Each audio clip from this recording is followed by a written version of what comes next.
all-new daytime talk show experience coming to TV-20, and it's entirely focused on true crime stories. Paul Violas is the host of The Security Brief, and he's here with us this morning. Good morning, Paul. Good morning, Erin. Great to be here. Well, we're so happy to have you here and have you on TV-20 with this new talk show, which is focused on true-life crime stories. Right. Tell us about this. It's brand new. Yeah, you know what's really fascinating about it is that I've had this opportunity to spend 35 years in law enforcement, in both city, government.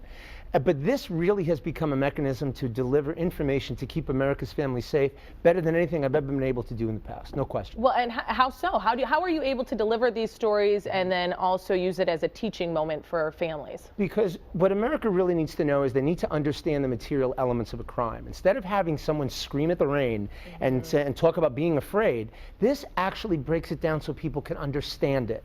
And then in concert with that, we provide solutions with every single episode on how to keep you safe, how to prevent this from happening, from parents to kids to seniors, across all demographics. So you're not using these stories to scare people, like you said. You want them to learn from these. Exactly. So, I mean, you can take any issue that we are confronted with as Americans. It doesn't make a difference what it is.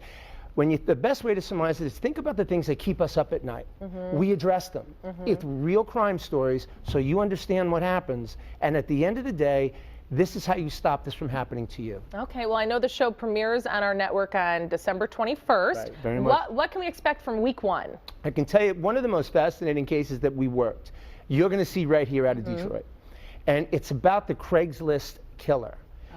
All right, now you remember this. Now, what's amazing though, and this guy really caught me off guard, so I'm not gonna, I'll give you a little peek under the tent on this. Okay. I am talking to the man that was lured by the serial killer that used Craigslist as his platform.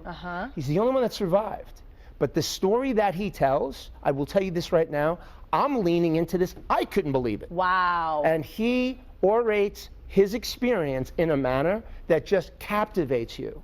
We take that and then we bring it forward to really let the public understand internet-related crime. Right. And the red flags about how criminals are using that and how you can identify them first. And how we can prevent from being victims of the same situations. Exactly. And then one of the other episodes that we'll see this week, we'll speak to, and it's fascinating, we'll speak to a woman, single mom, who's gassing up her car, and the next thing, and she never left the car, Erin, gassing up her car, and her car takes off. With the child inside? With child inside. Oh my gosh. And when you hear about that. That's not the only time that that's happened to this woman. We've heard about those stories all the time. It's very scary. It is, and one of the reasons that we felt compelled that our producers brought that forward is because of the technology that's installed in cars today. It's much more difficult to steal when it's off. Right. It's easier when it's on. When it's on. So carjackings are up. Just a couple of things. Wow. Yeah. I mean, both of those stories alone, I know, speak to me. I feel like I would want to tune in to hear what you have to say and how we can hopefully prevent from having those situations happen to us and us being those victims. Paul, thank you so much. I'm very excited to tune into the new show, and you can see Paul on The Security Brief when it premieres next Monday, December 21st.